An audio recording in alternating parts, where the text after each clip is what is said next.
legal responsibility or reaction. In other words, one is freed from the reactions of sins, indemnify. And this specifically means one is freed from sinful reactions or karma.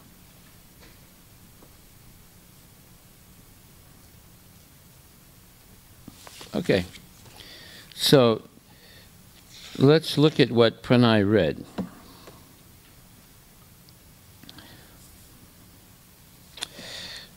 And we'll take some notes here. If you read, okay, point one. If you read Bhagavad Gita,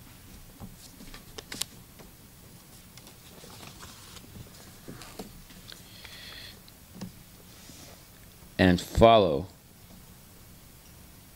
its instructions,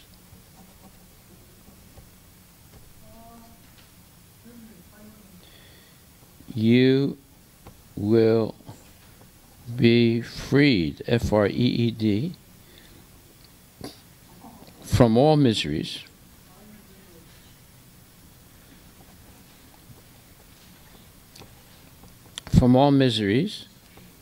one. Number two, and all anxieties of life.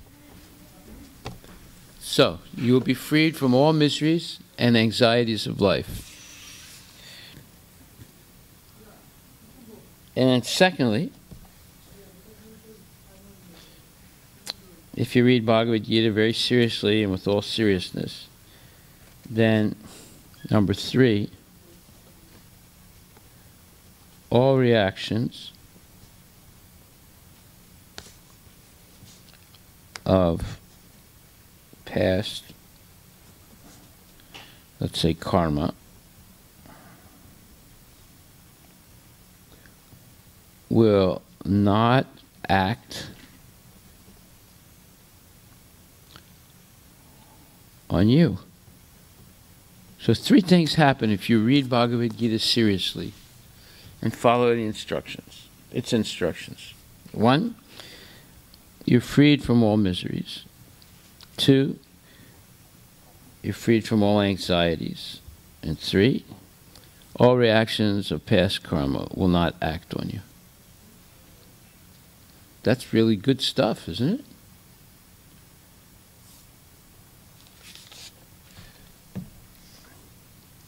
And proof of this, P-R-O-O, proof, Bhagavad Gita 1866. Sarvadharmam purityaja mamikam saranam vraja aham tvam sarva papebhyo moksisyami mahatsachaha. Krishna promises.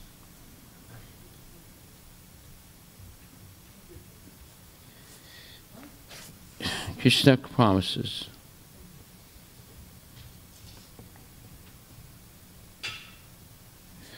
to take all responsibility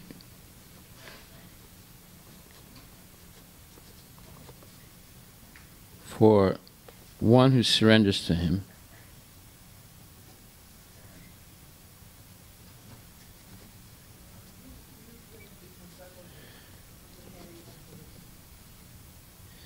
and indemnifies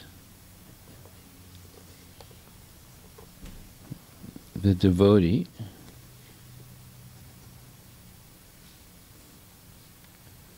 against all reactions of sins. So indemnifies means one is freed from all sinful reactions or karma.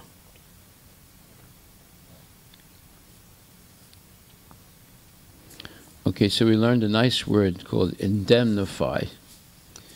You become freed from legal responsibility or reaction.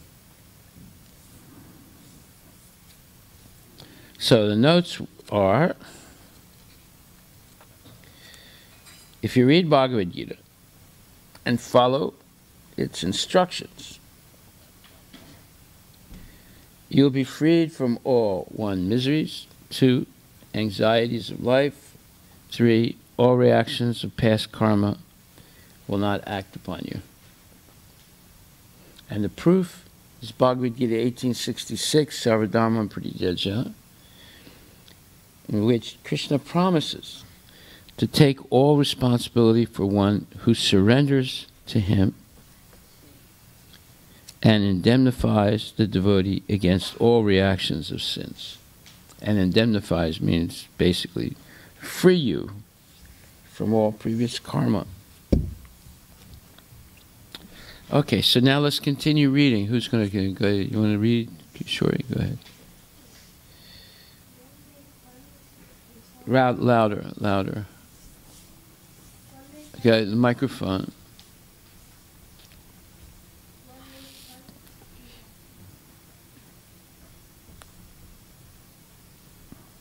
One may cleanse himself daily by taking a bath in water. But if one takes a bath even once in the sacred sacred Ganges water of Bhagavad Gita, for him the dirt of material life is altogether vanquished. Keep going. Keep reading. Because Bhagavad Gita is spoken by the Supreme Personality of Godhead, one need not read any other Vedic literature. One need only attentively and regularly hear and read Bhagavad Gita. In the present age, people are so absorbed in mundane activities that it is not possible for them to read all the Vedic literature. But this is not necessary. This one book, Bhagavad Gita, will suffice. Suffice. Suffice. What does suffice mean? Huh? You know what it means? No? It means this one, yes? Yes, it's one book is enough. You don't have to read any other book.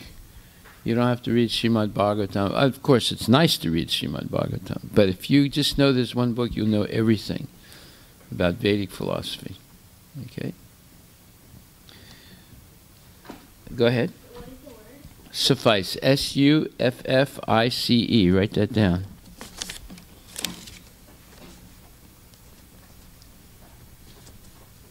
What is that? S-U-F-F-I-C-E. So far we learned 2 words, indemnify and suffice. What is sufficing? It means it's enough to satisfy the purpose.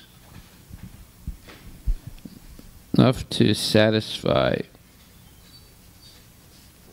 the purpose. Suffice. Okay, go ahead. Read. Because it is the essence of all Vedic literatures, and especially because Wait a minute. Because Bhagavad Gita is spoken? Because it is the essence of all Vedic literatures, and especially because it is spoken by the Supreme Personality of Godhead.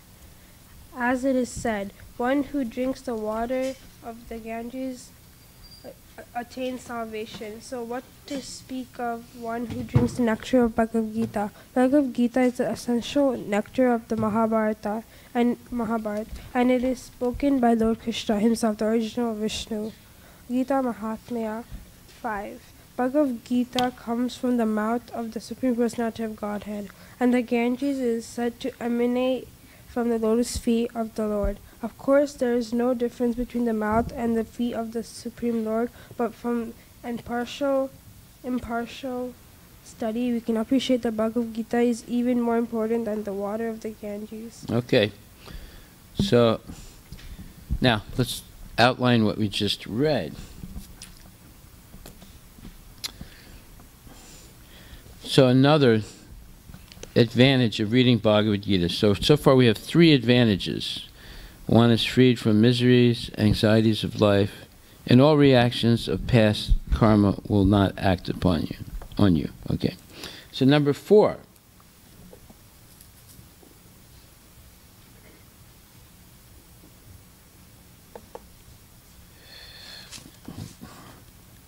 by reading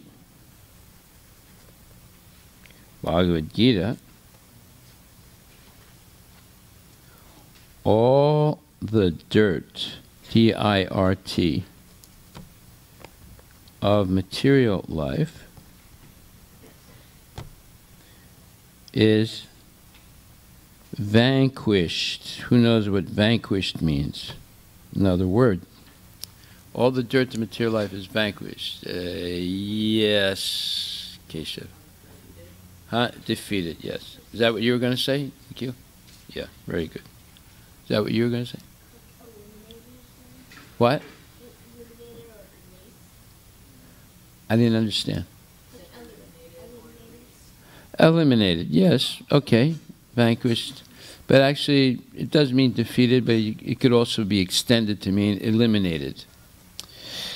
So, do you know how to spell vanquished? V-A-N-Q-U-I-S-H. Vanquish. Write this down. It's the third vocabulary word. Vanquish. V-A-N-Q-U-I-S-H. Vanquish.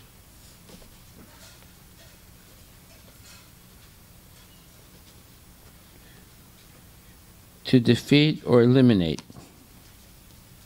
Okay. Doesn't eliminate basically mean gone? Yes.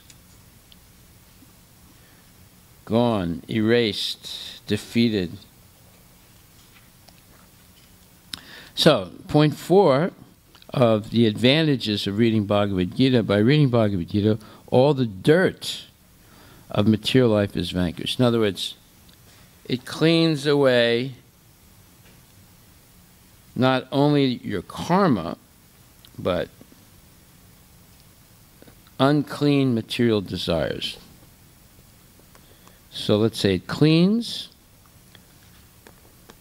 unclean material desires. It cleans unclean material desires. Reading Bhagavad Gita. Yes. What were the 4 points? What? What were the 4 points for reading Bhagavad Gita? Number 1. One is freed from all miseries. Number 2. One is freed from all anxieties of life. Number 1, one is freed from all miseries. Number 2, one is freed from all anxieties of life. Number 3, one is freed from all reactions of past karma. In other words, your past karma will not act on you, will not force you to do this or that. And now, number 4, if you read Bhagavad Gita, all the dirt of material life is vanquished. In other words, by reading Bhagavad Gita, it cleans all the unclean material desires that we may have. Okay?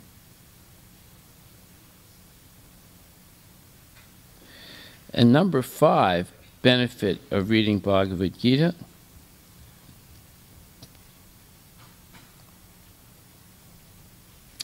Because it's spoken by Lord Krishna himself, you don't have to read any other Vedic literature. Because Bhagavad Gita is spoken by Krishna.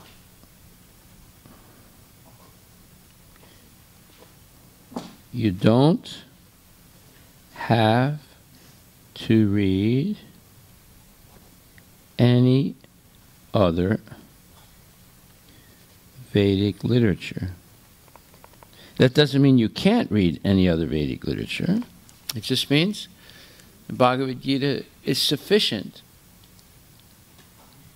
to explain all the Vedic knowledge in one short book. We do read Srimad Bhagavatam because it further elaborates or explains Bhagavad Gita.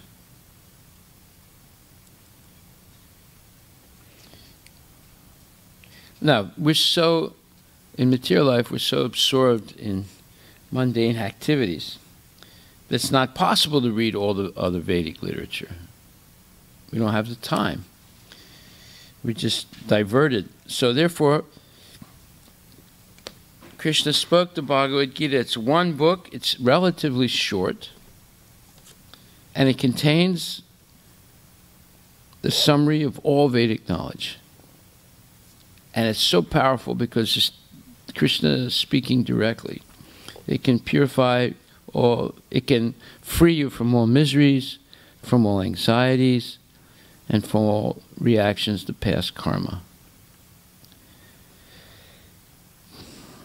And all the material desires that clutter the mind with unclean thoughts are purified.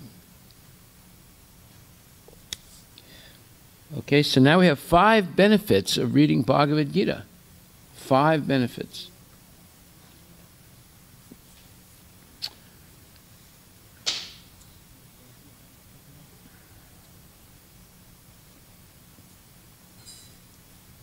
Okay, so who's going to read next?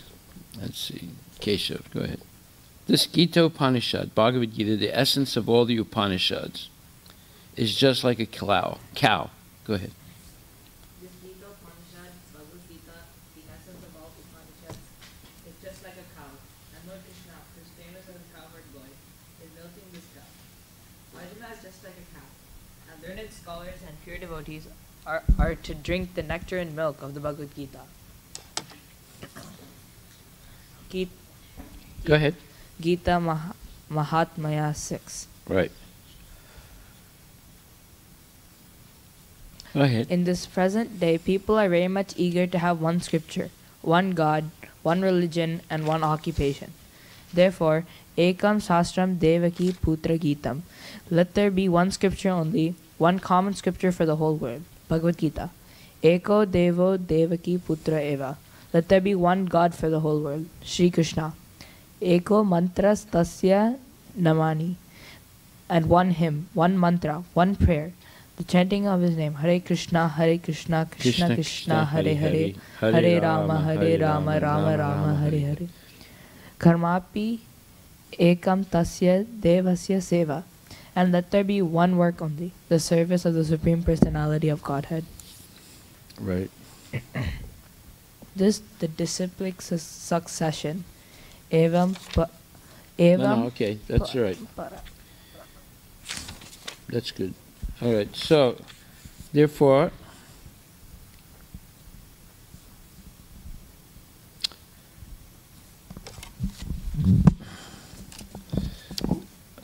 Bhagavad Gita is the essence of all Upanishads.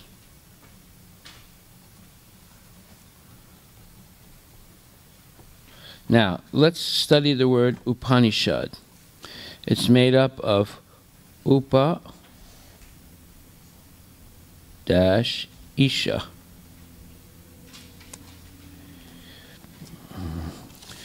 Upanishad.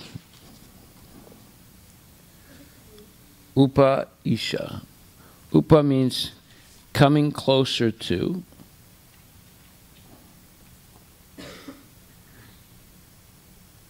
And Isha means the Supreme Personality of Godhead. So Upanishad is that part of the Vedas that brings you closer to the Supreme Personality of Godhead.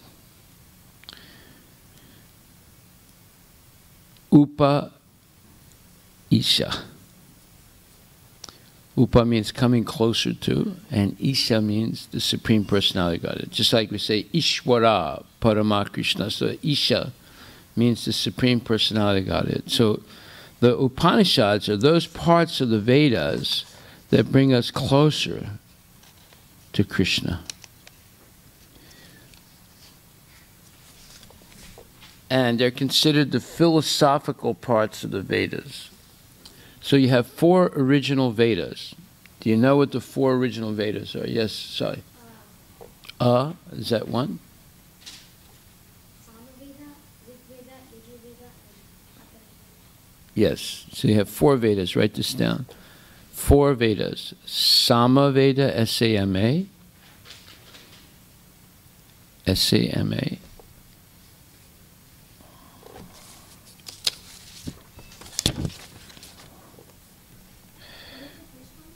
Sama, S-A-M-A.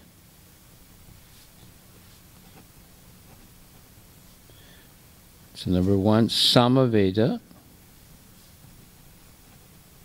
And then number 2, Yajur Veda. And number 3, no, I'm sorry. First Veda is not Samaveda. Number 1 is Rig Veda, R-I-G. Number 2 is the Samaveda. Number 3 is Yajur Veda. And number 4 is Atharva Veda. So Rig Veda, R-I-G Veda. Samaveda, S-A-M-A Veda. And then Yajur Veda, Y-A-J-U-R.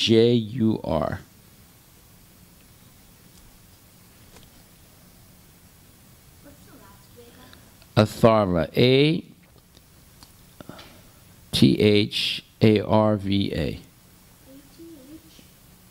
A-T-H? A-R-V-A. Can you write Veda after that? Huh? That's the 4th. Okay, now Rig Veda tells you which demigod to worship for material benefit. Samaveda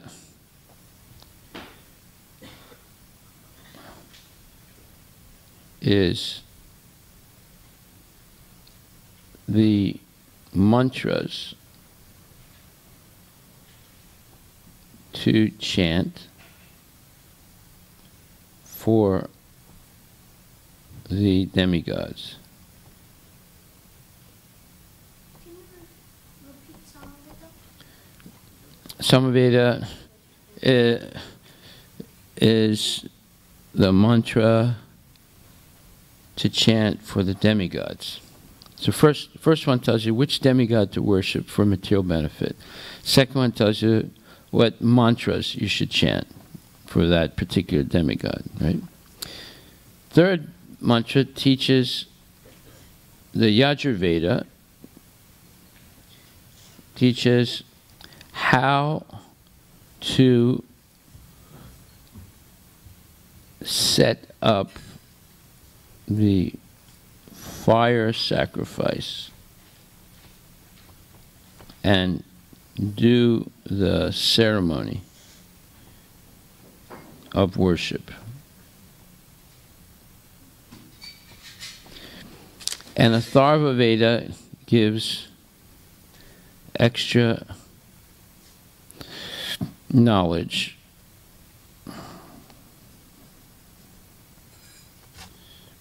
for life. Okay, so there are 4 Vedas. Now, in each of these Vedas, there's a section called, or there's some part called the Upanishads. Upanishads are philosophical parts of the Vedas that instruct us to come closer to Krishna. The Vedas themselves are telling you how to perform sacrifices for the demigods to get material benefits. But the Upanishads, and there are different Upanishads in the different 4 Vedas, are instructing us to come closer to Krishna rather than spending all your time worshiping the demigods for improved sense gratification.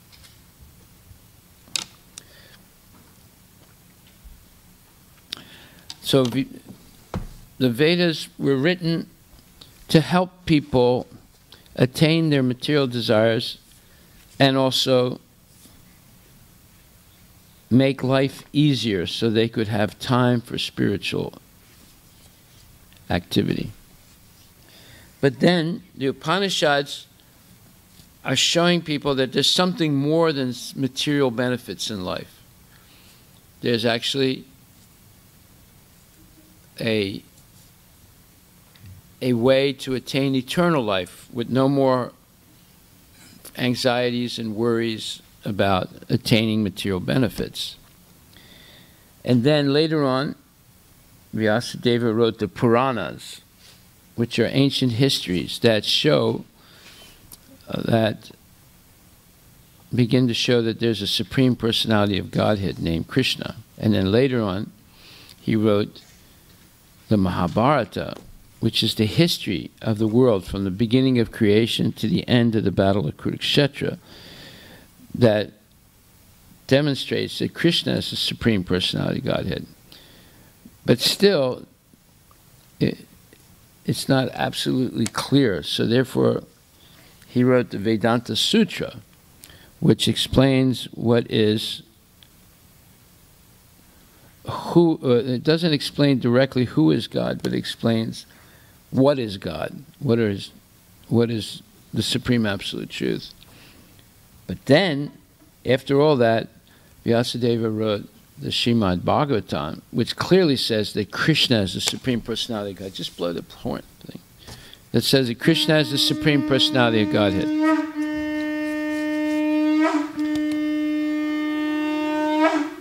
So from the Vedas to the Srimad Bhagavatam, there's a gradual revelation that by following the Vedic path, your life will become easier, and ultimately you go back to Godhead by understanding Krishna as God.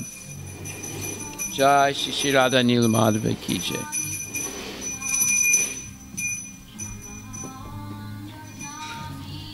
Gaura Premanande. Haribo. Shri Radha Nila Madhava.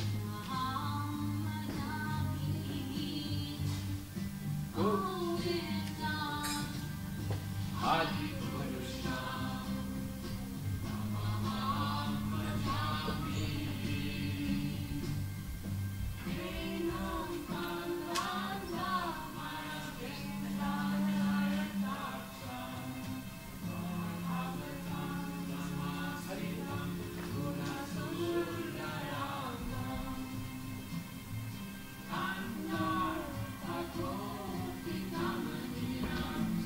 Shri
Yashomati नंदन ब्रजोबर नागर गोकुल रंजन काना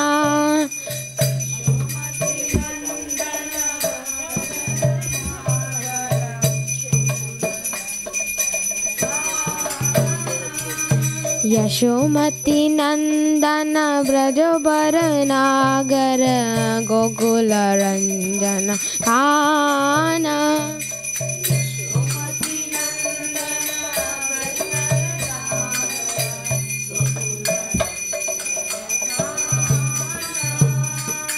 गोपी परानदन मदन मनोहर काली कालिया दमन विदान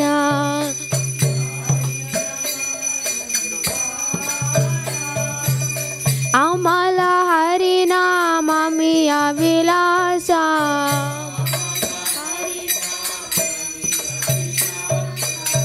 विपिन पुरंदर नवीन नगर बुर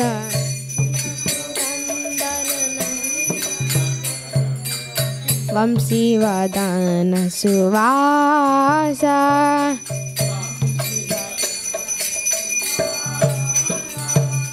ब्रज जन पालन सुरकुल नाशन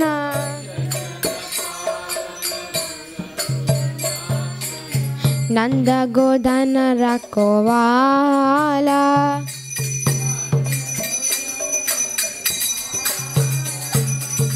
गोविंद माधव नवनीत तास्कर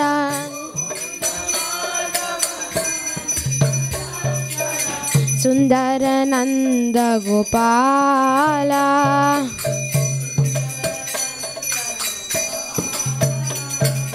जामुना तट चर गोपी वसन हर रस रसिका कृपा मोया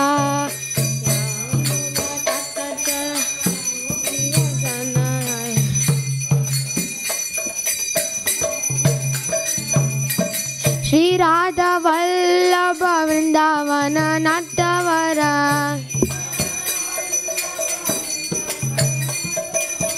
भक्ति विनोद छाया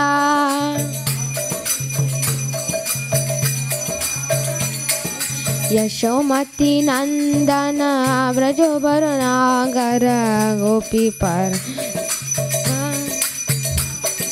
यशोमती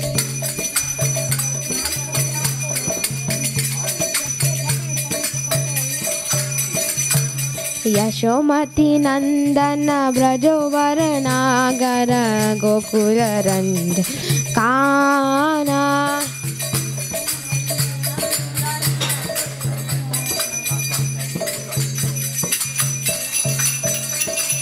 हरे कृष्णा कृष्णा कृष्णा हरे हरे हरे राम राम राम हरे हरे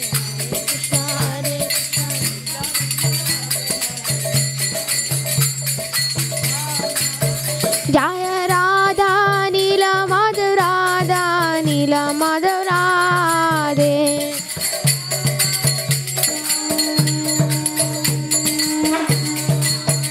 जय Prabhupada Prabhupada Prabhupada Srila Prabhupada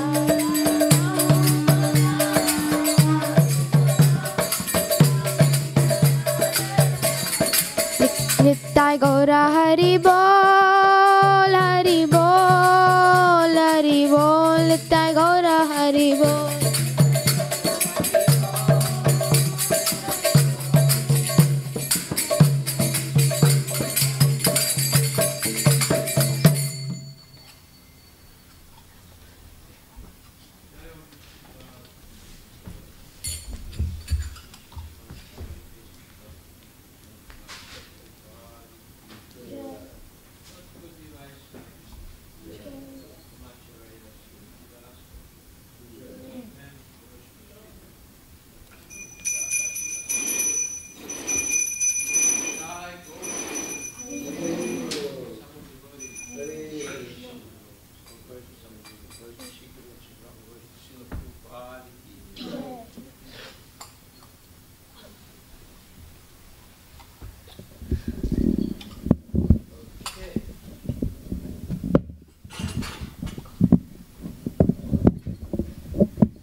So we were explaining the 4 Vedas, and we said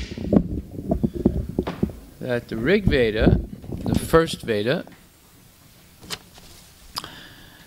explains which demigod to worship for material benefits. However,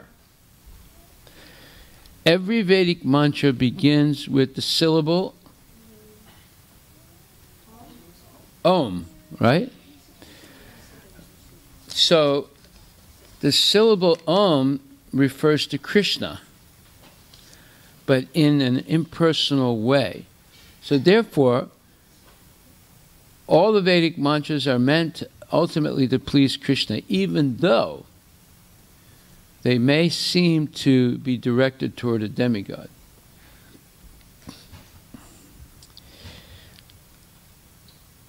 Why is that? Because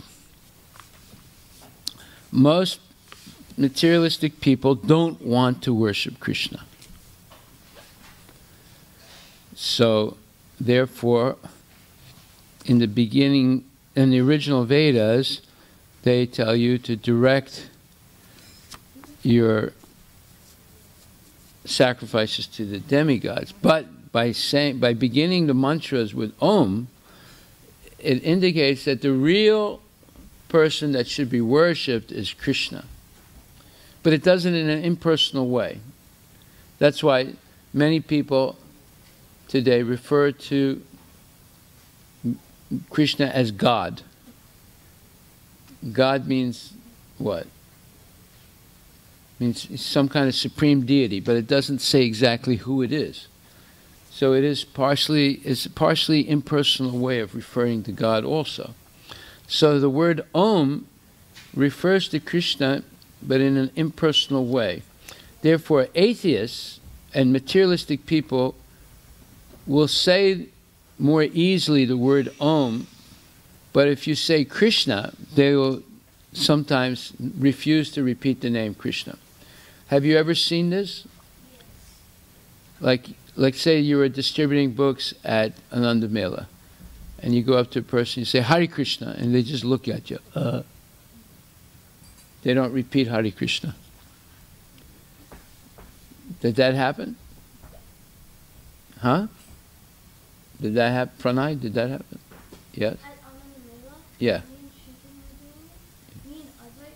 Shritan and I were distributing books. Not me and Shritan were doing it. Shritan and I were distributing books. And then so what we did, we went to different people and we did normal distributing. Some people, when we said Hare Krishna, they said Hare Krishna, but some people, they just looked at us and said no thanks. But they didn't say Hare Krishna. Yeah, they just said no thanks. Yeah. So most people who are materialistically inclined will not repeat the name Krishna. There's a better chance that they could say Om, but not necessarily Krishna. Why? Because they have an aversion to saying the name of God. Who knows what the word aversion means? A-V-E-R-S-I-O-N. This is another vocabulary word today. A-V-E-R-I-S-O-N. I-S-O-N. What does aversion mean? Yes. Yes. Aversion means they're against something. In other words, aversion means there's something that they don't like. In other words, they have a hatred towards something. Look up the word aversion, see what the exact meaning is. Generally it means aversion, you hate something, hatred towards something.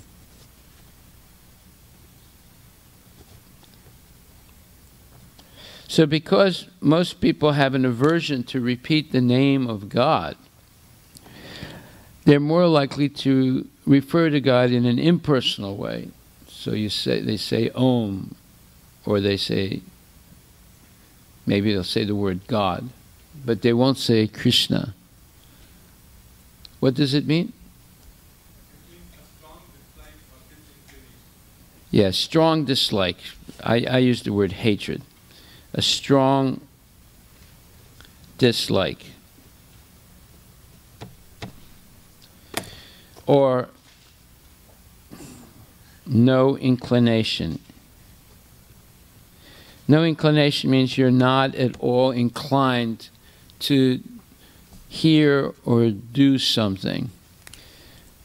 But a strong dislike. You really dislike the name of God, so you refuse to repeat it. Okay, Hari, try and concentrate, all right? I know it's difficult, but try and concentrate. You will get great benefit by concentrating, and you'll get no benefit by not concentrating. Okay. So today we've already learned indemnify, suffice, vanquish,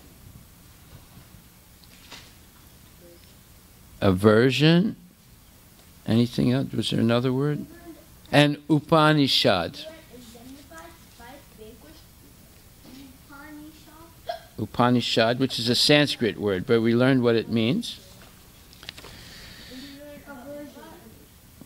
And aversion. So, indemnify, suffice, vanquish, Upanishad, aversion. 5 words, right?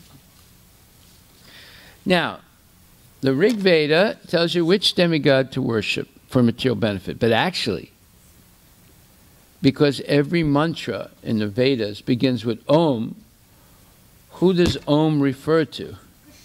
Krishna. It's the impersonal name of Om, of Krishna. So actually, every Vedic mantra is pointing to Krishna as the ultimate goal of Vedic sacrifice. But because people have an aversion or a disinclination or dislike of saying the name of God, so the Vedas use the impersonal name of Krishna, Om. Yes?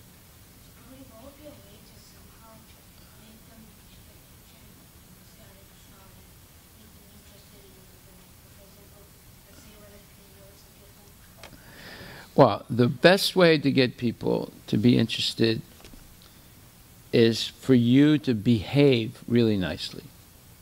Right? Say, for example, yesterday was kids' kirtan, right? But half the kids were outside playing on their scooters. So when people see that, they say, oh, it's kids' kirtan night, but half the kids are outside playing on their scooters. That means half the kids are not interested at all in kirtan. So why should I be interested in kirtan? You see? So by your example, you teach people. If they see all the kids doing kirtan, people say, wow, this is really serious. If they see half the kids messing around on their scooters outside, they say, oh, this is not serious. I don't have to go to the kirtan either. Yes? Sometimes when kids get things, oh, it's so many people are out that they're not even everybody. Yeah, because they're not interested. Now, whose fault is that? The people who are outside. Yeah. Whose fault is it? It's the parents' fault. If the parents stayed in the kirtan to watch their kids chant and participate in it, then the kids would stay. But because the parents are not there, the kids are not there either. Yes? What if your mom has a class? What's more important, teaching you the importance of kirtan or going to the class? Mom should and dad should sacrifice for their kids.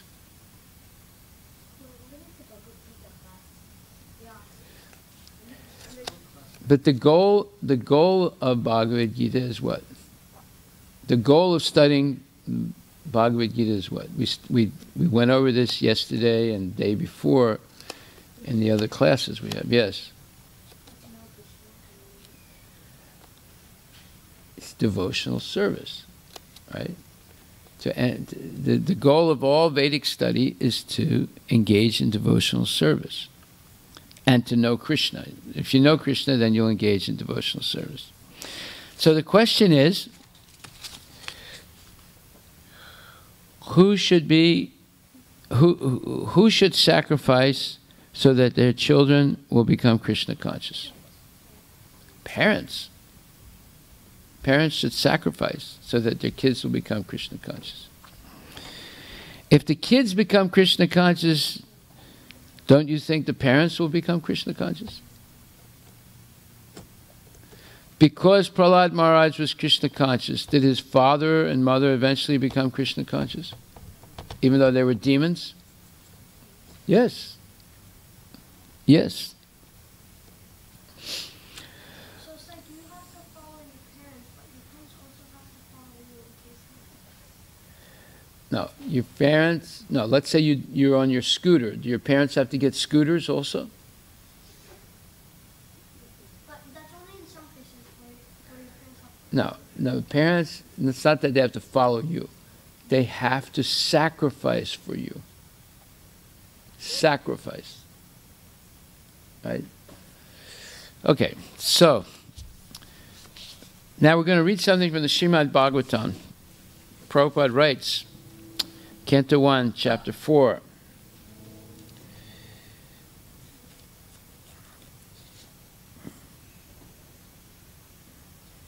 And he says,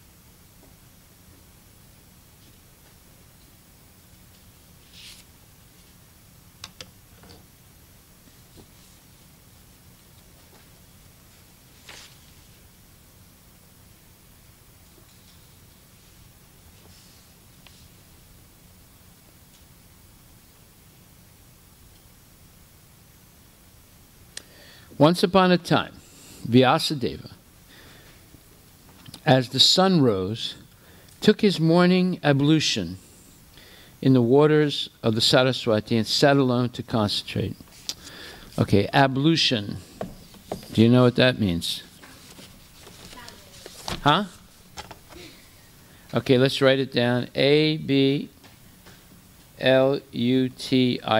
Ablution.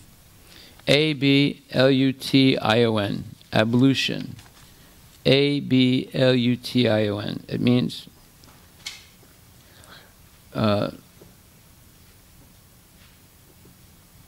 spiritual purification.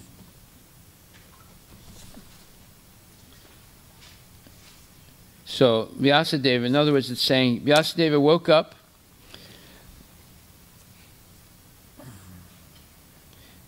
as the sun rose, and he took his morning ablution, meaning he took his morning bath in the waters of the Saraswati River. So he engaged in spiritual purification by bathing in the sacred waters of the Saraswati. Now the Saraswati is a sacred river, like the Ganges, but it doesn't exist anymore, or it's not visible anymore. It used to be there. It used to run, the Ganges runs from the Himalayas to the Bay of Bengal, and the Saraswati ran from the Himalayas to the on the other side through what's Pakistan today into the Indian Ocean. See? But the Saraswati has disappeared. It doesn't mean it doesn't exist anymore. It just means it disappeared. And one day it'll appear again. Okay. So it says, Vyasadeva woke up early in the morning as the sun rose, and he took his ablution. He spiritually purified himself by bathing in the waters of the Saraswati.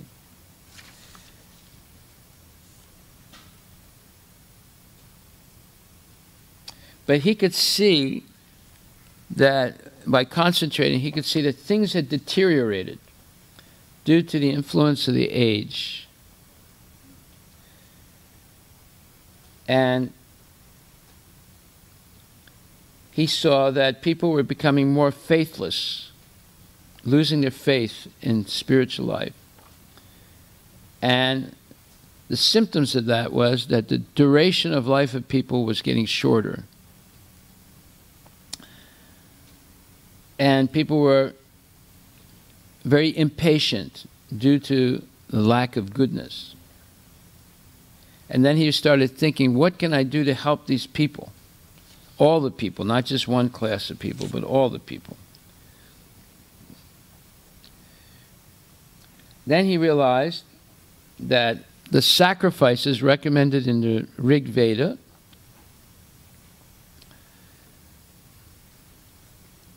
were meant to help people become gradually, slowly purified. But in order to simplify the Vedic knowledge, he divided it into 4 parts: Rig, Sama, Yajur, and Atharva Veda. And it says, formerly, there was only the Veda of the name Yajur. And the 4 divisions of sacrifices were specifically mentioned. But to make them more easily performable, the Veda was divided into 4 divisions of sacrifice, just to purify the occupational service of the 4 orders. Above the 4 Vedas, namely Rig, Yajur, Sama, and Atharva, there are the Puranas, the Mahabharata, and the Samhitas, which are known as the 5th Vedas. So the 5th Veda, there's 4 Vedas, right? Rig, Sama, Yajur, Atharva, and number 5 Veda is Mahabharata,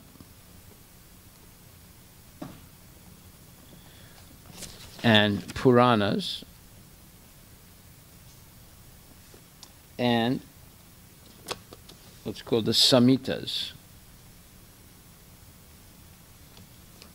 All you have to remember is Mahabharata and the Puranas. Mahabharata and the Puranas are histories that exemplify the knowledge explained in the Vedas.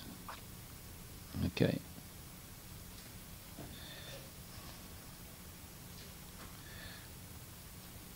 So now, the 4 divisions of the original sources of knowledge, meaning the Vedas, were made separately. But the historical facts and authentic stories mentioned in the Vedas, in the Puranas, are called the 5th Veda.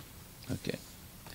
After the Vedas were divided into 4 divisions, Paila Rishi became the professor of the Rig Veda, Jaimini the professor of the Sama Veda, Vaisampayana alone became glorified by the Yajur Veda. So the different Vedas were entrusted to different Vedic personalities. At this time, they didn't have to write anything down. People were so smart before Kali Yuga that they could hear once and remember. So in order to preserve the Vedas, each Veda was entrusted to a highly qualified Brahmana. And he started a school for that Veda. And he taught his disciples all the verses of the Veda, of that particular Veda. So there were some people who were called, some people were expert on the Rig Veda, and they could recite it by heart. Some people were expert in the Sama Veda. They could recite the whole thing by heart, by memory. Some people were expert in the Yajur Veda. They could recite the whole Yajur Veda. And some people were expert in Atharva Veda. They could recite the whole Atharva Veda. And some people were expert in the Puranas and the Mahabharata, that they could recite the whole thing. This way, they didn't have to write anything down. But when Kali Yuga began, people became much dumber because they became irregulated in their habits. They learned how not to listen in class, like Hari and others. Therefore, they couldn't remember anything. Therefore, everything had to be written down. Whereas before that, in the Satya Yuga, Treta Yuga, Dwapara Yuga, they didn't need to write anything down. And the way they kept this vast volume of Vedic knowledge alive was they divided it into different parts, and each part had a guru, and he had his disciples. And the guru and the disciples memorized that one part of the Vedas, and they were experts in it. They could recite it by heart, right? So therefore, they didn't have to write anything.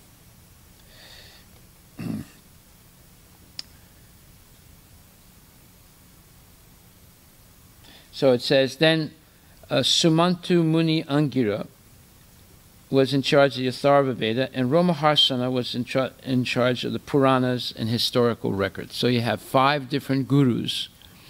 Each one is guru of one part of the Vedas.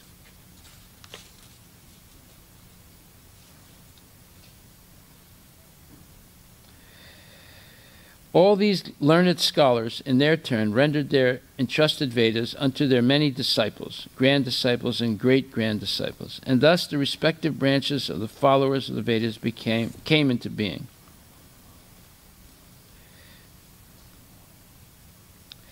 So now, in the purport to this verse, Prabhupada explains, the original source of knowledge is the Vedas.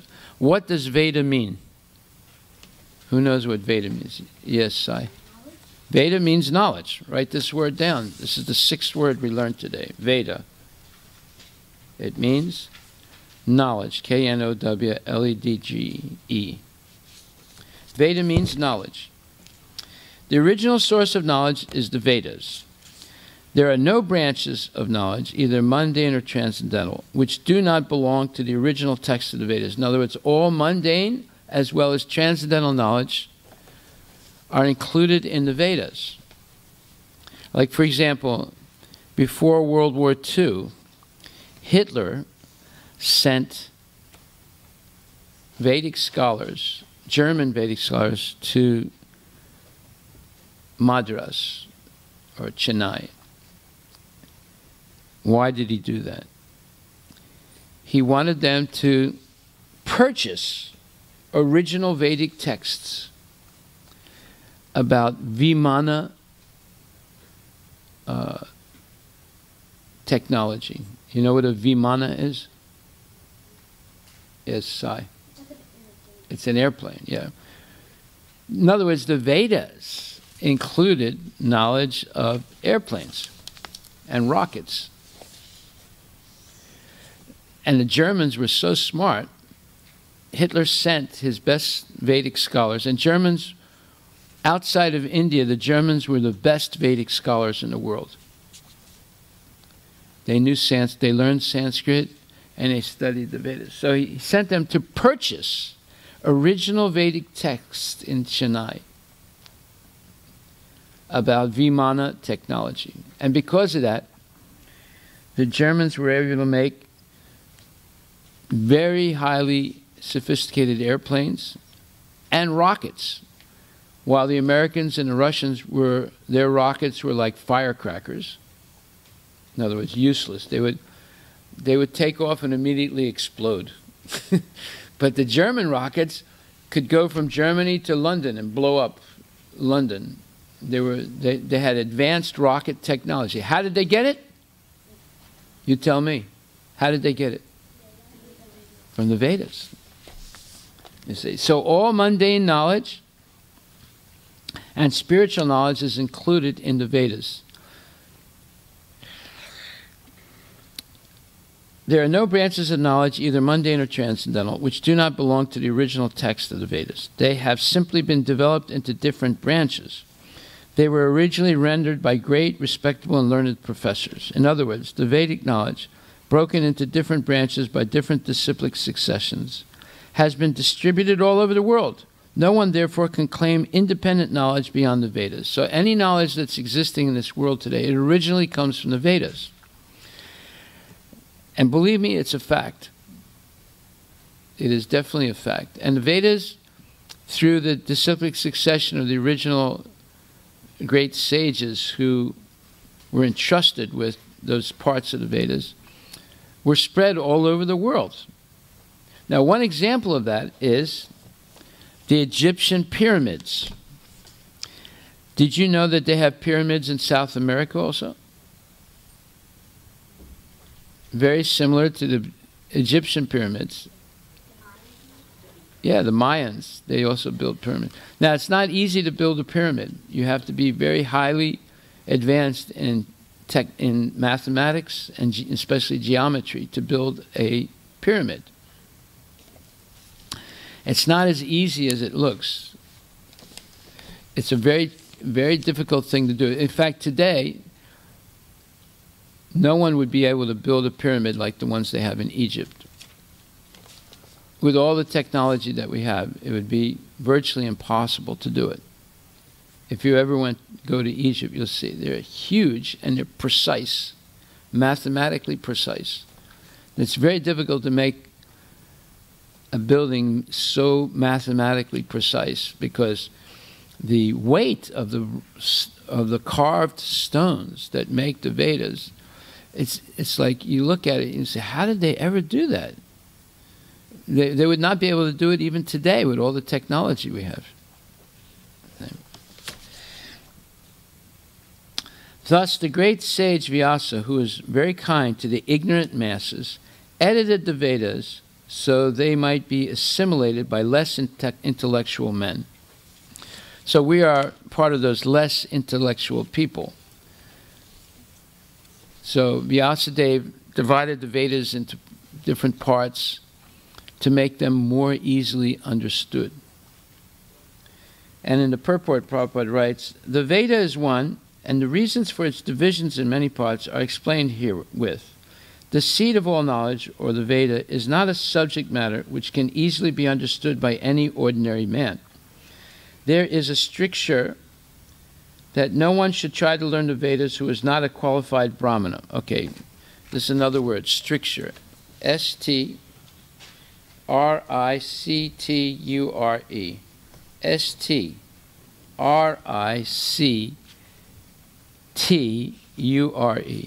S-T-R-I-C-T-U-R-E. You got this memorized, Hari? Huh? Huh? You didn't get what? I didn't get it memorized. So how can you memorize it if you don't write it down?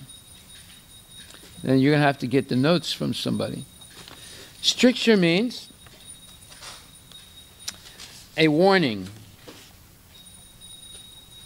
Look up the word stricture. S-T-R-I-C-T-U-R-E. You found it? What's it mean? What's it mean? What? What's the word? S-T-R-I-C-T-U-R-E. What's it mean? S-T-R-I-C-T-U-R-E. Strict. A restriction on a person or activity. A restriction on a person or activity. Look at the second meaning.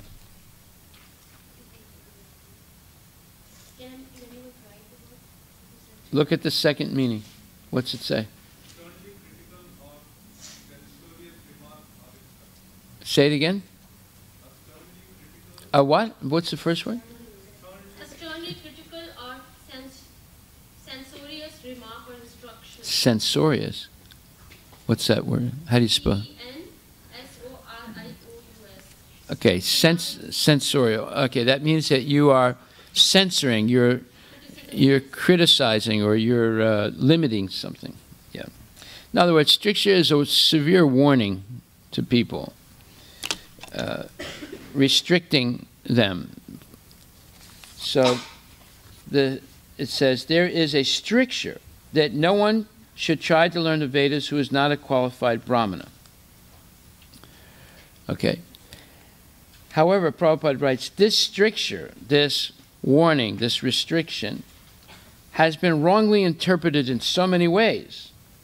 A class of men who claim Brahminical qualifications simply by their birthright in the family of a Brahmana claim that the study of the Vedas is a monopoly of the Brahmana caste only. Okay, what does this mean, what I just read? Yes? That if you're like, people think that if you're the Brahmana family, the Vedas are only for Brahmanas, not for anyone else. Yes, simply by being born in the family. Does that, if you're born in the family, does that mean that you have all the qualifications to be a Brahmana? No. There was a man in India, he was a high court judge. He had 2 sons. One became a high court judge, and one became a rickshaw wala. You know what a rickshaw wala is? Huh? Yes. He what? Yeah, it's a rickshaw driver. It's the lowest class of people. So one son becomes a high court judge like the father, and the other son becomes a rickshaw driver, the lowest class of people. In Calcutta, the rickshaw drivers they don't have shoes on; they're barefoot, and the rickshaw, they draw it themselves. They're the horse. Instead of having a horse drawing the rickshaw, there's a human being drawing it, who is shoeless and barefoot, running through the streets with a heavy load. He's like a taxi, a human taxi, right? They're usually very poor guys, and they work really hard, and they make very, very little money.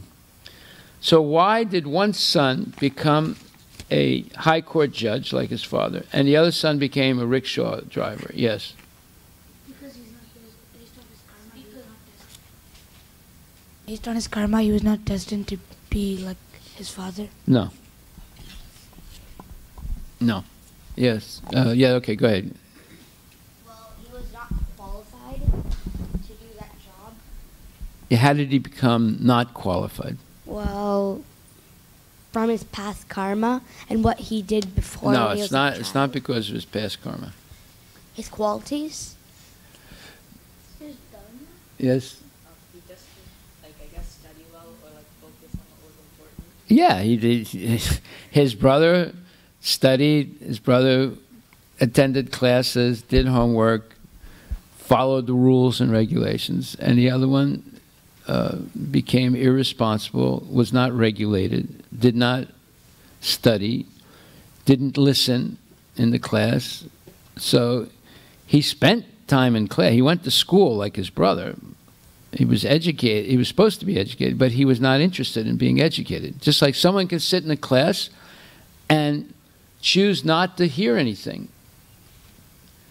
Play with the spinner while they're in class, or go on the internet, or listen to music.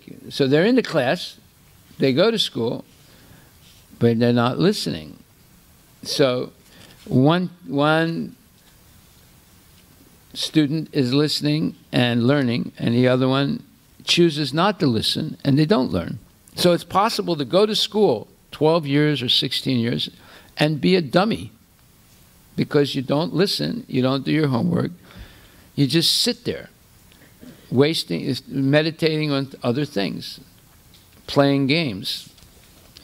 So one son became a high court judge. High court judge means a highly educated person, a lot of responsibilities, very big salary, and he doesn't really work hard. He just comes, listens to 2 sides of an argument, and then writes an opinion. And he usually has people working for him that he tells them what to write, and they write it. So he's a very brilliant person, and he makes a big salary, and doesn't really have to work very hard, right? Because he's smart. And his brother became a rickshaw wala. No shoes on, and he's like acting like a horse, carrying a big heavy weight in the street. So, therefore, the modern Brahmanas, they believe that simply being born in a Brahmana family makes you a Brahmana. You don't necessarily have to have the qualities. Now, they might teach their kids how to say the mantras and how to do the rituals, but their kids are not qualified to be Brahmanas. How is it possible that they can say the mantras and do the rituals, but not be qualified to be a Brahmana?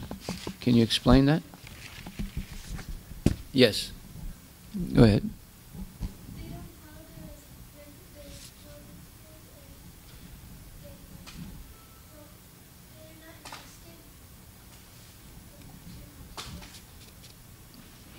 Yeah, they're just doing the rituals for money.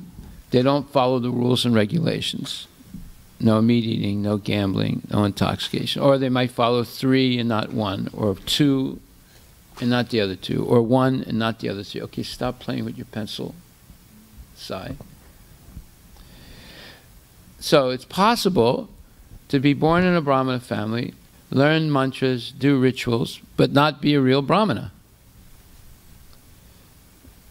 Right? And it's possible to go to classes and not learn anything. And it's possible also to be a real Brahmana by following the rules and regulations and having a pure mind, free of material. So what are the 5 benefits of reading Bhagavad Gita? Let me hear that. Okay. All right, Sanskriti, what are 5 benefits?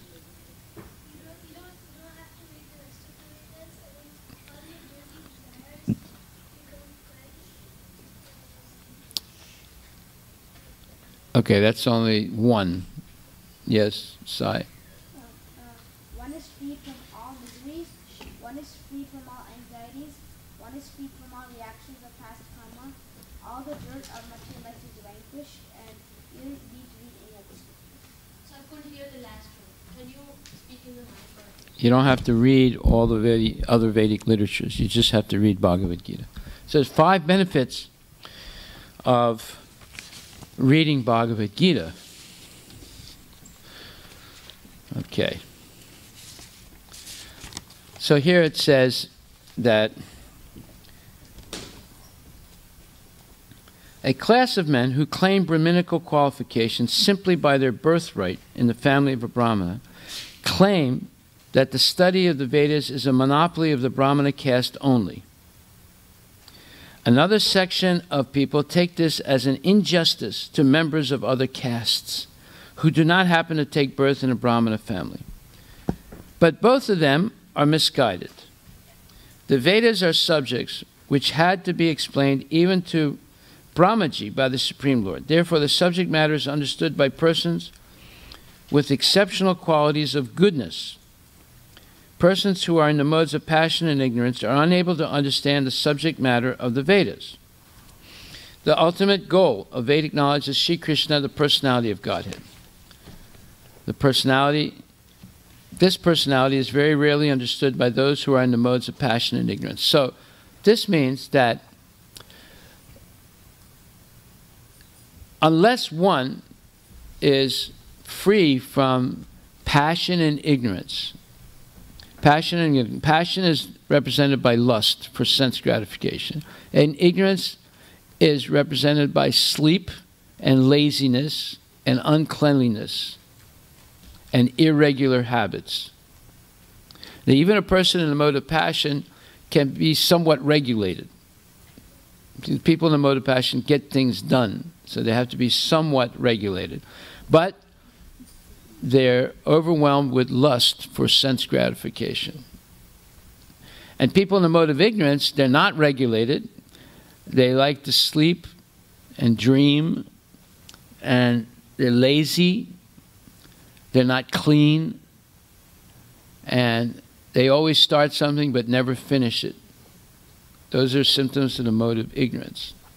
Mode of passion, people get things done, but they're getting things done only because they want to make money so they can have more sense gratification, and they're very lusty. So those 2 categories of people, don't open your mouth when you yawn like that. Put your hand in front of it. It's an inauspicious thing to yawn. Okay? People in the modes of passion and ignorance cannot understand the Vedas. So it doesn't matter whether you're a Brahmana or you're a Sudra. If you are gradually elevated to the mode of goodness, you can understand the Vedas. Now, everybody in the age of Kali is born a Sudra. Everybody, even people born in Brahmana families, they're actually Sudras. How do we know that? Well, the majority of kids born in Brahmana families usually are well educated, and they use their education to get jobs in Microsoft, Amazon, Facebook, and so forth. So, can you be a Brahmana if you get a job in Microsoft? No. A real Brahmana never works for anyone. He's independent. And the way he's independent is he has a vow of poverty. Write this word down. Write this phrase down. Vow of poverty.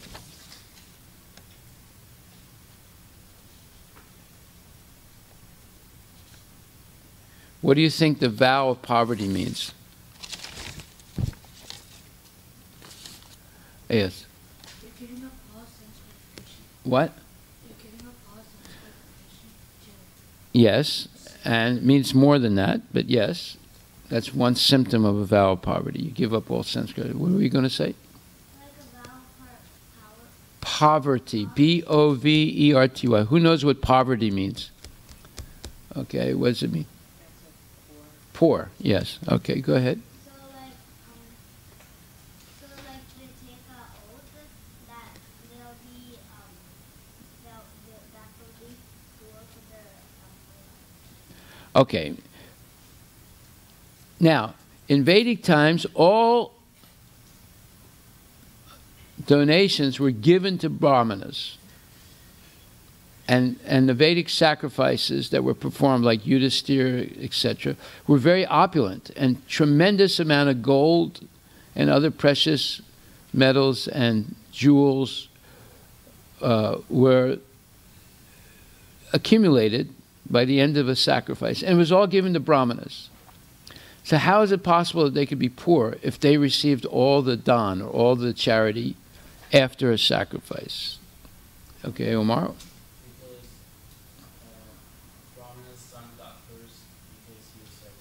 What? Brahmana's son or something got cursed that all Brahmanas would be No, that those are nonsense Brahmanas. That's not we're talking about real Brahmanas. That's not the answer. But didn't he get because he was stomping on he was putting his testing he was testing Lord Shiva. No, this is a vow of poverty. A vow of poverty is a willful decision to be poor. It has nothing to do with the curse that was pronounced by the followers of Lord Shiva on the followers of Daksha. It has nothing to do with that. That's another story, but that's not what we're talking about right now. So yes.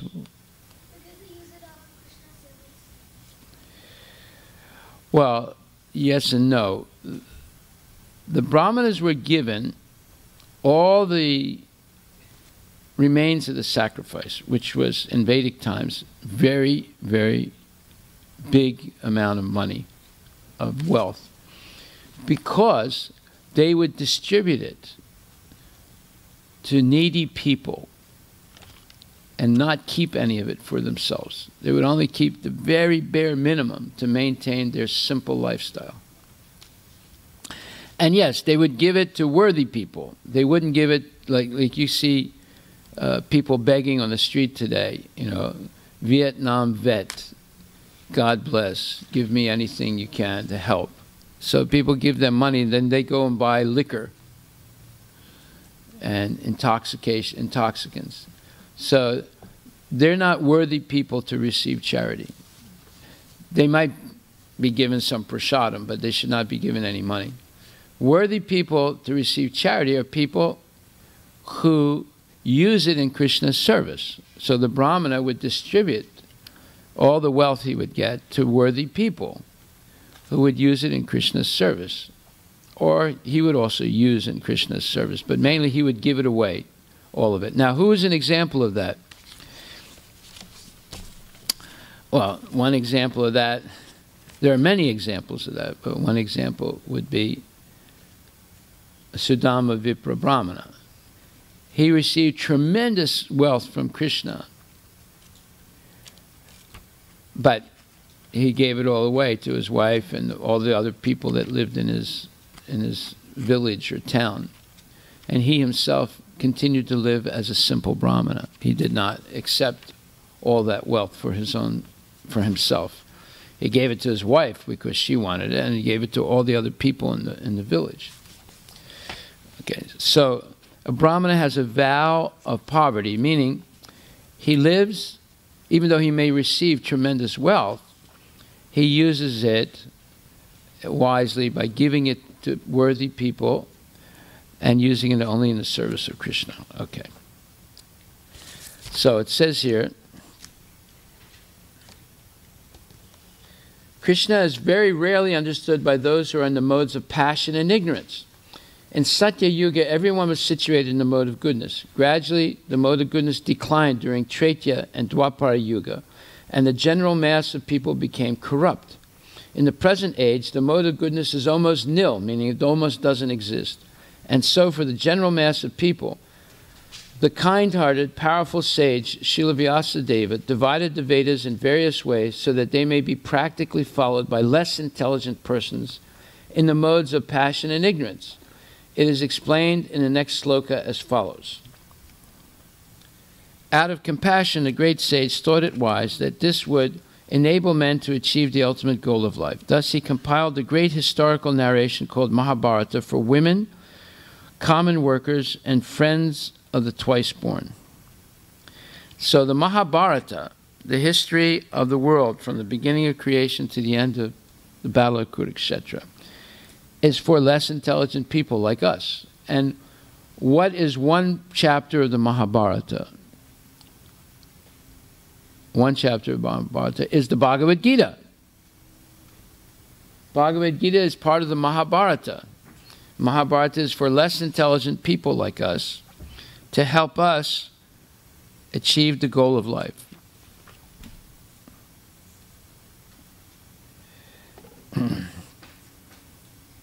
So even after all that, Vyasadeva still felt dissatisfied. So then he got advice from his guru, Narada.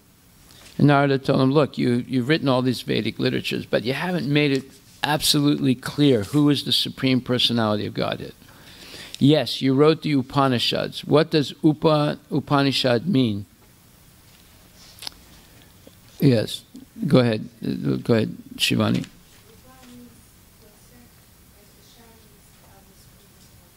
Yes, so he wrote the Upanishads, which are parts of the four Vedas, but still the Upanishads do not clearly make it evident that the Supreme Personality of Godhead is Krishna.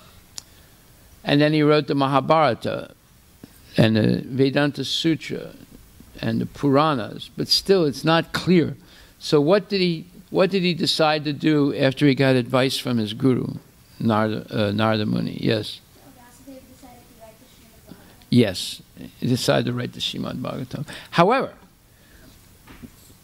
Prabhupada has made it very clear that, and it's made clear in the Gita Mahatmya that we read this morning, earlier, that the Bhagavad Gita is sufficient to educate one in the Vedic knowledge. Therefore it says,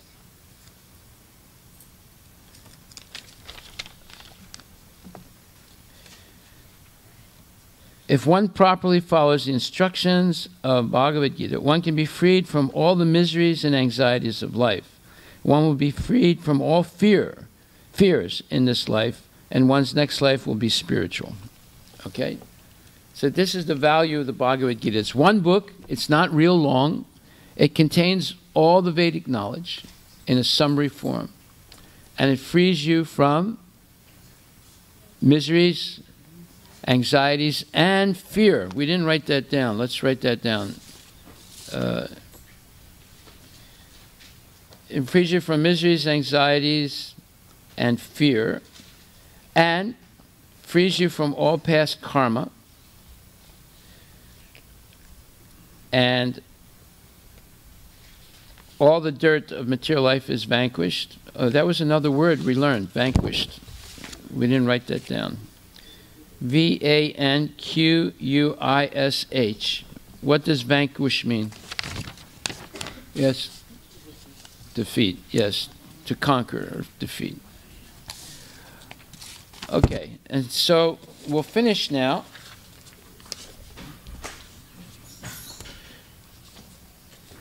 It says, no one can understand the meaning of the Vedas without having undergone a strict disciplinary vow and disciplic succession. The Vedas, spiritual masters, and sacrificial fire must be worshipped by the desiring candidate.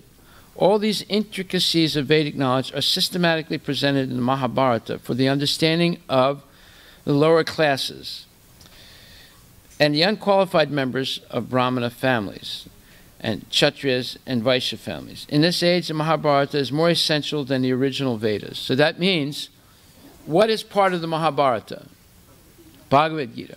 So Bhagavad Gita is especially recommended for us. We're born in without Brahminical qualification. Our duration of life is short. We're lazy. We're not regulated, right? All these are disqualifications for Vedic knowledge. But if we can direct our attention toward Bhagavad Gita, we can overcome all these disqualifications and attain perfection in life. So what are the disqualifications? Let's write this down. Disqualifications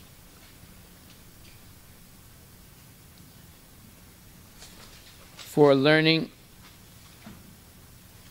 Vedic knowledge. 1. Duration of life is short.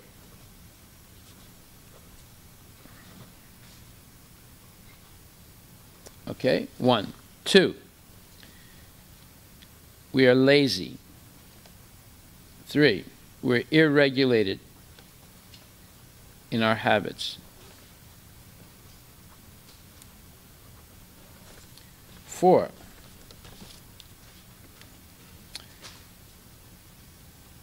We lack intelligence. Intelligence means the ability to see the difference between truth and lies or falsity. Are you listening, Nitin? You're writing down? Okay.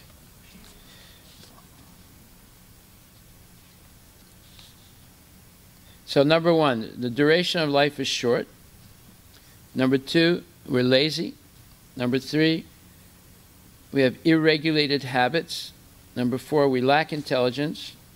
Number 5, our memory is weak. These are 5 disqualifications for studying, for understanding the Vedas. Yes? Third one is irregulated habits. We don't sleep at the same time. We don't eat at the same time. We just do things differently every day without any regulation. Okay? So these are all disqualifications for Vedic study, right? However, if you point your attention to the Bhagavad Gita, you can overcome all these disqualifications. If you try and learn this one book, Bhagavad Gita, you will overcome all these disqualifications. And you learn it by hearing it from bona fide devotees. So it says here, no one can understand the import of the Vedas without having undergone a strict disciplinary vow. What is the vow? The vow is follow the 4 regulative principles. And the 5th regulative principle, which is chant Hare Krishna every day, right? And 4 regulative principles means 8. What are the other 4 things that, the 4 things you shouldn't do, yes?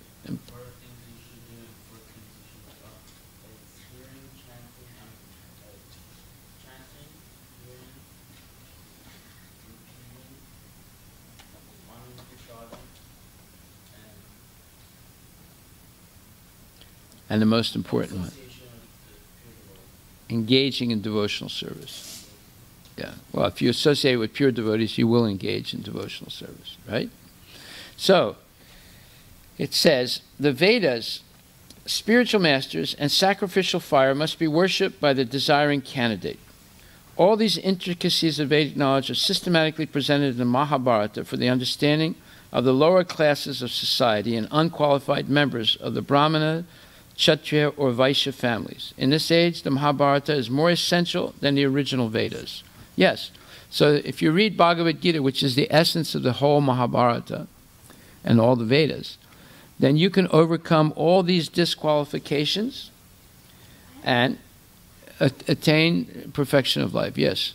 I have a question. Yes. Isn't Bhagavad Gita at the essence of, I mean, Bhagavad Gita, Mahabharata, the Bhagavad Gita, it comes from Mahabharata? Because No, it's part of it. It's part of the Mahabharata, but it's a special part. What makes the Bhagavad Gita so special? Yes. Krishna spoke it directly. So there's Shruti and Smriti. What's the difference between Shruti Shastra and Smriti Shastra? Yes. You don't know? Okay. Okay, Sai, go ahead. Shruti means that Krishna directly spoke it. Yeah. And then Smriti is when, I think we'll discuss it. No, Smriti is spoken about Krishna by pure devotees. So the Puranas, the Mahabharata are all Smriti. Except that one part of Mahabharata called Bhagavad Gita, which is spoken directly by Krishna. So that is also Shruti. Just that one part. Okay.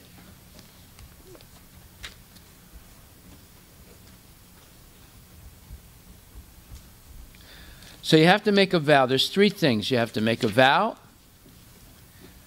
of sacrifice, and you have to, let's see, what did it say here?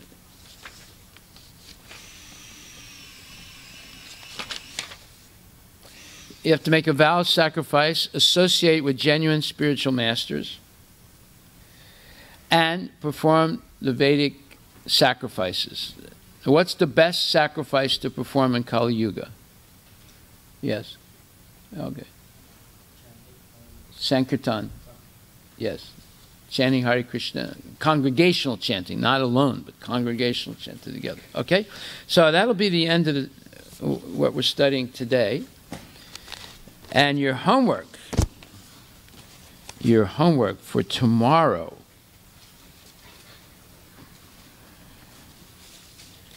Number one homework, come to the class. Number two homework, listen when you come to the class. And number three homework is explain how to overcome the disqualifications for learning Vedic knowledge. Explain in a paragraph how to overcome. Nitin, are you writing down the homework for tomorrow? Or explain in one paragraph how to overcome the disqualifications for learning Vedic knowledge. To do that, you have to know what the disqualifications are. If you took the notes, you will know what the disqualifications are. Panay, did you get the homework? Panay, did you get the homework? What is it?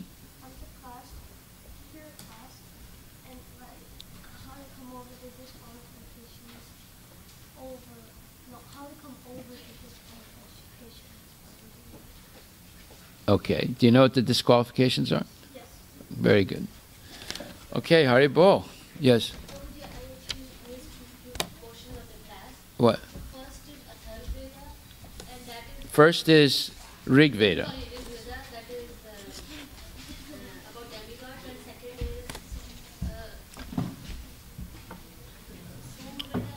Samaveda, not Somaveda. No, that is the mantras that you use to praise the demigod.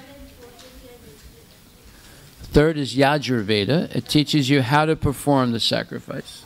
Which one is for Krishna then? No, everything is for Krishna because all the mantras begin with Om, but Krishna is referred to in an impersonal way. In all the four Vedas? Yes. Oh, that's what I was not clear. Yeah.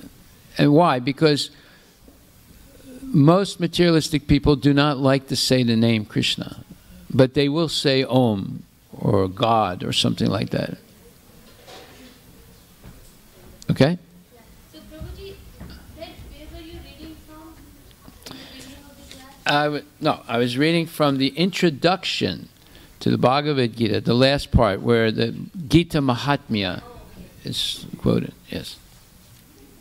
Okay, thank you. Okay. I was like, children are reading. It looks like somewhere they are writing about Gita Mahatma. What?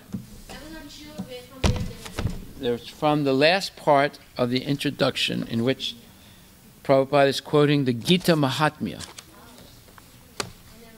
this. It's in the introduction. Yeah. You learn a lot of things if you come to class.